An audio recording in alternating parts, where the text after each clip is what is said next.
विजय नावाचा एक मुलगा होता, जो आपल्या कुटुंबासोबत एका छोट्या गावात राहत होता. त्याचा एक लहान भाऊ अजय होता. विजय आणि अजय यांचं नातं खूप घट्ट होतं, पण त्यांच्यात कधी-कधी भांडणही व्हायचं, जी सहज मिटून जायचं. त्याच्या घरात फक्त 3च माणसं होती: विजय, अजय आणि त्यांचे वडील. विजयच्या वडिलांनी खूप कष्ट करून त्यांचं कुटुंब सांभाळलं होतं. घरात कधीही जास्त गडबड नसायची, कारण विजय आणि अजय दोघेही वडिलांना मदत करत आणि त्यांच्या प्रत्येक शब्दाला मानायचे. मात्र या शांत घरात काहीतरी अघटित घडणार होतं, ज्याने त्यांचं आयुष्याचा संपूर्ण प्रवाह बदलून टाकला. विजयचं लग्न एका सुंदर आणि सुस्वभावी मुलीशी झालं. तिचं नाव कावेरी होतं. दोघं खूप आनंदाने संसार करत होते. कावेरी देखणीच नव्हती, तर ती समजूतदार होती आणि विजयच्या कुटुंबासाठी चांगली सून ठरली. विजय आणि कावेरीच्या लग्नाच्या पहिल्या 2 वर्षात एकमेकांसोबत खूप चांगले क्षण घालवले. पण या काळात त्यांना मूल झालं नाही. हळूहळू नातेवाईक आणि शेजारी या गोष्टीबद्दल बोलायला लागले. कोणी त्यांना विचारायचं, अजून मूल कसं नाही, तर कोणी काहीतरी सल्ले द्यायला लागलं. कधीकधी त्यांचं शब्द कावेरीच्या मनाला टोचायचे. विजयला हे जाणवलं आणि त्याने कावेरीला धीर दिला. आपण दोघे आहोत ना, आपलं सुख एकमेकांसोबत आहे. बाकी सगळ्यांचं बोलणं मनावर घेऊ नकोस. पण समाजाच्या सततच्या प्रश्नामुळे दोघेही आतून अस्वस्थ होऊ लागले. अशाच काळात त्यांच्या आयुष्यात एक नवीन वळण आलं. कावेरीला ही गोष्ट माहीत होती की विजय कधीच बाप बनू शकत नाही, कारण त्याला त्या गोष्टीत रसच नव्हता, ज्या गोष्टीमुळे मूल होण्यासाठी आवश्यक असतं. लग्नाच्या सुरुवातीच्या काळात कावेरीनं हे स्वाभाविक समजलं की विजयला वेळ लागेल. पण जसं दिवस गेले तसतसं तिला कळू लागलं की विजयला शारीरिक जवळीक ठेवायची इच्छा होतच नाही. कावेरीनं विजयशी या विषयावर अनेक वेळा बोलण्याचा प्रयत्न केला, पण विजय या गोष्टीकडे दुर्लक्ष करायचा किंवा विषय बदलून टाकायचा. कधीकधी तो चिडून म्हणायचा, हे सगळं आपल्यासाठी आवश्यक नाही. आपण एकमेकांवर प्रेम करत असू तर बाकी सगळं महत्वाचं नाही.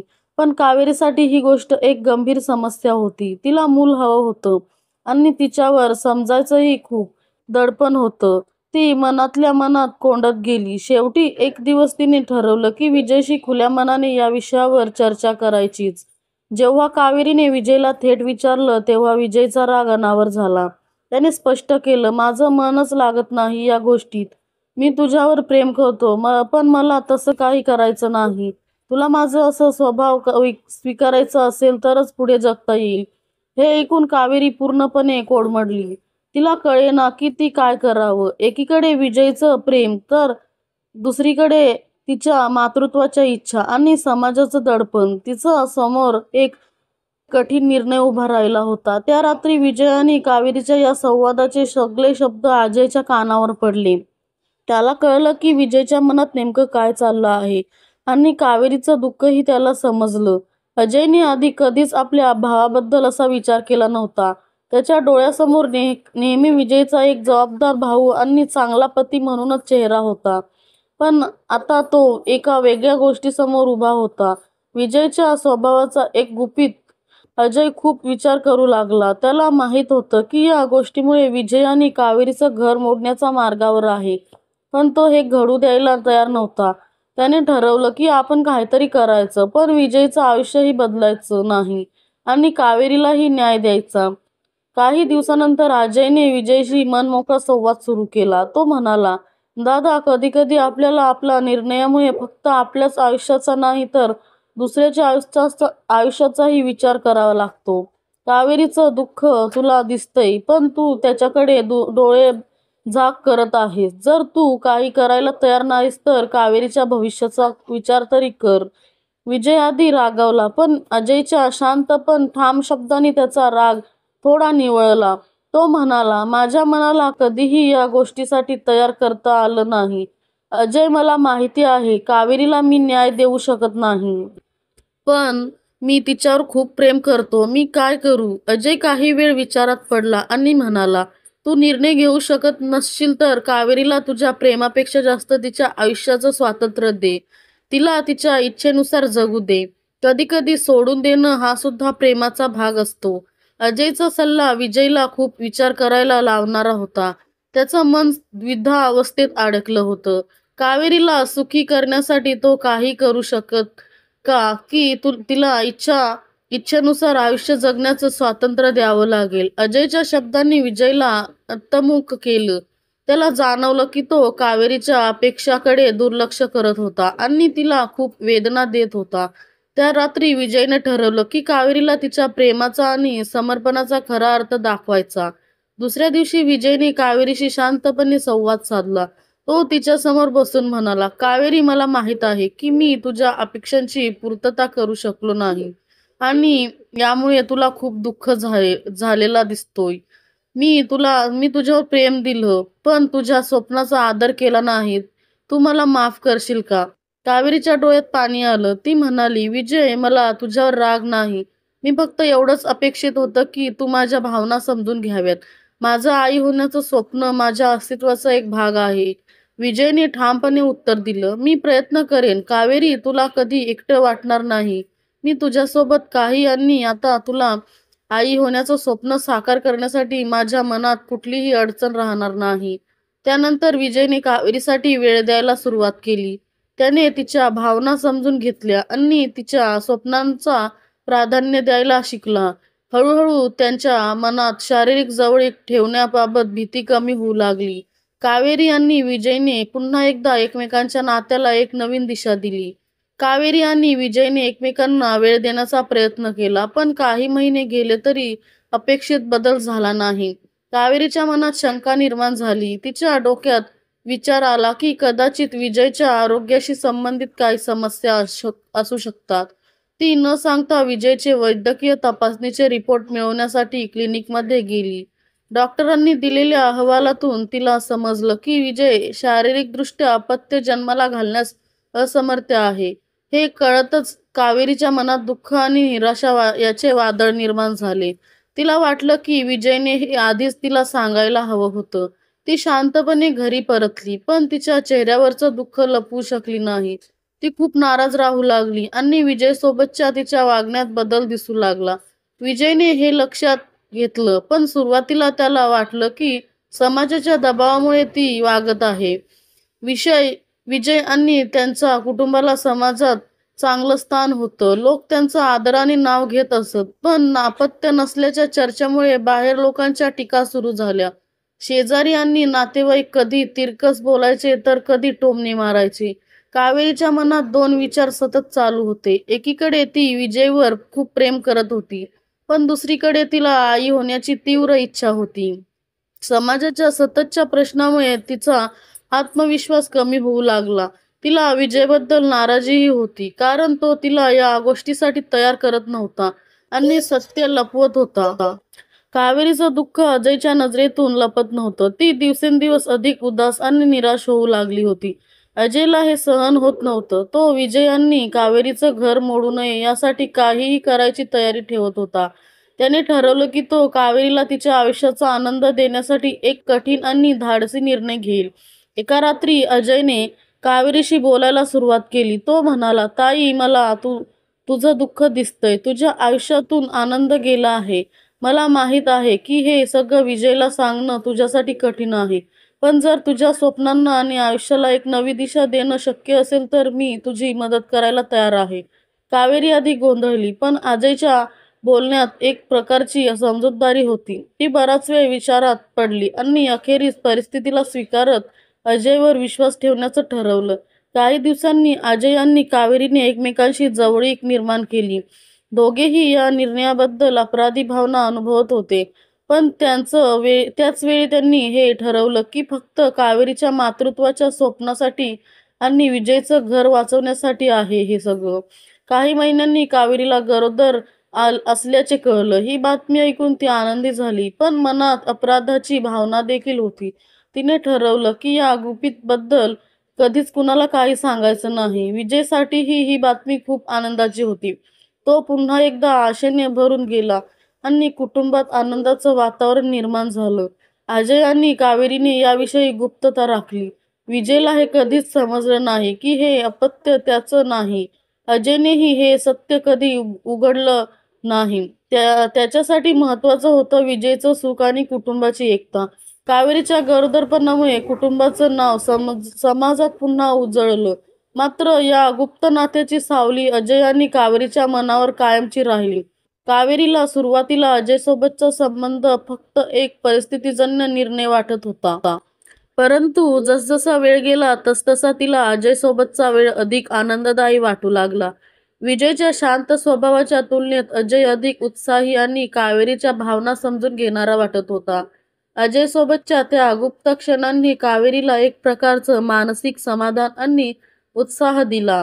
कावेरी अजयसोबत अधिक वेळ घालवू लागली. सुरुवातीला हे गुप्त नातं फक्त कधीमधीच होतं, पण नंतर ती वारंवार अजयच्या जवळ जाण्याचा प्रयत्न करू लागली. अजयही सुरुवातीला गोंधळलेला असायचा, पण कावेरीच्या आग्रही स्वभावामुळे तो या नात्यात अधिक गुंतत गेला. कावेरी आता अजयसोबत अधिक वेळ घालवण्यासाठी वेगवेगळ्या कारणांनी विजयपासून लांब राहू लागली. विजयला याचा फारसा संशय आला नाही, कारण तो कावेरीच्या गरोदरपणाच्या काळात तिची काळजी घेण्यात गुंतलेला होता. मात्र कधी कधी त्याला जाणवत होतं की कावेरी त्याच्याशी तितकं जवळत वागत नाही. अजय मात्र या गुप्त नात्यामुळे आतून फाटत चालला होता. त्याला वाटत होतं की तो आपल्या भावाच्या पाठीत खंजीर खुपसतो आहे. हे गुप्त नातं जितकं खोल जात होतं तितकंच ते अधिक धोकादायक बनत चाललं होतं. कावेरी आणि अजय दोघेही हे जाणून होते की जर हे सत्य कधी उघड झालं तर विजयचं आयुष्य उद्ध्वस्त होईल आणि कुटुंबाचं नाव धुळीत मिळेल. पण कावेरीसाठी हे नातं आता फक्त शारीरिक आकर्षणापलीकडे गेलं होतं. तिला अजयमध्ये एक असा साथीदार वाटत होता ज्याने तिच्या भावना समजून घेतल्या. कावेरी आणि अजयच्या या गुप्त नात्याचा शेवट कसा होणार होता? सत्य उघड झाल्यास विजय काय प्रतिक्रिया देईल आणि या नात्याचा कुटुंबावर आणि त्यांच्या समाजातल्या स्थानावर काय परिणाम होईल, या प्रश्नातील त्यांचं गुप्त आयुष्याचं पुढचं पान ठरवलं होतं. कावेरी आणि अजय यांच्या गुप्त नात्याने आता वेगळं स्वरूप घेतलं होतं.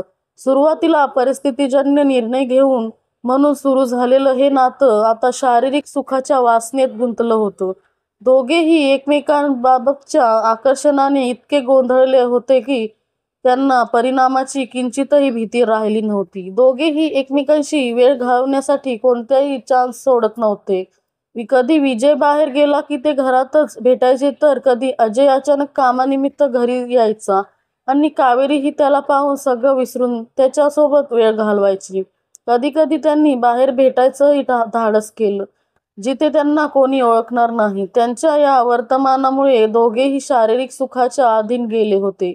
ते केवळ एकमेकांना हव्यासाने पाहत नव्हते, तर त्यांच्या वागण्यामुळे त्यांचा निर्णय क्षमता आणि नीतिमूल्यांवर परिणाम झाला होता. त्यांनी आपलं वैवाहिक आणि कुटुंबीय नातं बाजूला ठेवलं होतं. विजयला काही गोष्टी खटकू लागल्या होत्या. कावेरीचं अजयसोबतचं सहज वागणं आणि तिचं बदललेलं वर्तन त्याच्या नजरेतून सुटलं नाही. तिला वारंवार आनंदी आणि उत्साही बघून तो आश्चर्यचकित होत होता, पण याचं कारण त्याला कळत नव्हतं. तो गोंधळलेला असायचा की इतक्या वर्षाच्या तणावानंतर कावेरी अचानक इतकी आनंदी कशी. अजयसाठी ही गोष्ट एक आव्हान बनली होती. विजयच्या विश्वासाला तडा देऊन तो कावेरीच्या जवळ जात होता आणि त्याच्या मनात अपराधाची भावना वाढत होती. पण कावेरीच्या ओढीने आणि वासनेने तो तिला नकार देऊ शकत नव्हता. कावेरी आणि अजयच्या या गुप्त नात्याचा परिणाम विजयच्या आणि घराच्या वातावरणावर दिसू लागला. कावेरी अधिक स्वार्थी, अजय आणि अधिक गोंधळलेला वाटू लागला. विजयला काहीतरी चुकतं याची जाणीव होऊ लागली, पण तो त्या गोष्टीचा ठोस पुरावा शोधू शकत नव्हता. कावेरी आणि अजय यांच्या वासनेने आता त्याच्या नात्याला एक अशा वळणावर आणून ठेवलं होतं की जिथे सत्य बाहेर आले तर कुटुंब पूर्णपणे उद्ध्वस्त होईल. विजयला जर याचा पत्ता लागला तर तो काय करेल आणि या नात्याचा शेवट कसा होईल? विजयला जेव्हा कावेरी आणि अजयच्या गुप्त प्रकरणाची माहिती मिळाली तेव्हा त्यांच्या भावनांचा उद्रेक झाला. त्यांच्या मनात राग, दुःख आणि अपमान याचे वादळ निर्माण झाले. पण त्याने शांतपणे या प्रकरणाचा बदला घ्यायचं ठरवलं. कोणालाही काहीही न कळू देता विजयने एक साधा फोन घेतला आणि त्या फोनचा उपयोग करून अजय यांनी कावेरीला एकत्र रंगेहात पकडण्यासाठी योजना आखली. तो गुप्तपणे त्यांच्या भेटीचं निरीक्षण करत राहिला. एका दिवशी तो योग्य वेळी कावेरी आणि अजयला गुप्त जागी भेटताना गाठतो. तिथे त्यांनी गुप्तपणे त्यांच्या निवस्त्र अवस्थेत फोटो काढले. त्यानंतर विजयने आवाज बदलणारा ॲप वापरून अजयला फोन केला. तो एका अपरिचित व्यक्तीच्या आवाजात बोलला आणि म्हणाला, तुझं आणि कावेरीचं प्रकरण माझ्या माहितीत आहे. माझ्याकडे पुरावे आहेत. जर हे सत्य बाहेर आलं तर तुमचं आयुष्य उद्ध्वस्त होईल. मी तुम्हाला एक शेवटची संधी देतो. उद्या संध्याकाळी या पत्त्यावर भेटा. अजय घाबरून गेला आणि कावेरीही घाबरली. त्या दोघांनी ठरवलं की तिथे जाऊन गोष्टी सांभाळण्याचा प्रयत्न करायचा. दुसऱ्या दिवशी संध्याकाळी विजयने दिलेल्या पत्त्यावर अजय आणि कावेरी पोहोचले. तिथे त्यांना एक रस्ता ओलांडायचा होता. विजय आधीपासूनच त्या ठिकाणी दबा धरून बसला होता आणि त्याने गाडीचा पूर्णपणे वापर करून त्यांच्यावर गाडी चढवली. रस्ता सुनसान असल्याने कोणीही काही करू शकलं नाही. अजय आणि कावेरीचा अंत. विजयच्या योजनेअंतर्गत झालेल्या अपघातात अजय आणि कावेरी जागेवरच मृत्युमुखी पडले. कुटुंबाची शांती परत. विजयने हा अपघात पूर्णपणे नैसर्गिक असल्याचं भासवलं आणि कोणालाही कधीही या गोष्टीची शंका येऊ दिली नाही. विजयचं दुःख जरी विजयने बदलला घेतला असला तरी त्याच्या मनात एक प्रकारचा पोकळपणा निर्माण झाला. तो आयुष्यभर एकटं राहण्याचा निर्णय घेतो, कारण त्याला वाटत होतं की या सगळ्याला तोच कारणीभूत आहे. अजय आणि कावेरीच्या मृत्यूनंतर विजयने कोणालाही काहीही सांगितलं नाही. कुटुंब आणि समाजासाठी हा अपघात एक दुर्दैवी घटना म्हणून बनून राहिला, पण विजयच्या मनात ही घटना कायमची जखम देऊन राहिली. मित्रांनो, तुम्हाला जर ही कथा आवडली असल्यास चॅनलला लाईक, शेअर, सबस्क्राईब करा. धन्यवाद.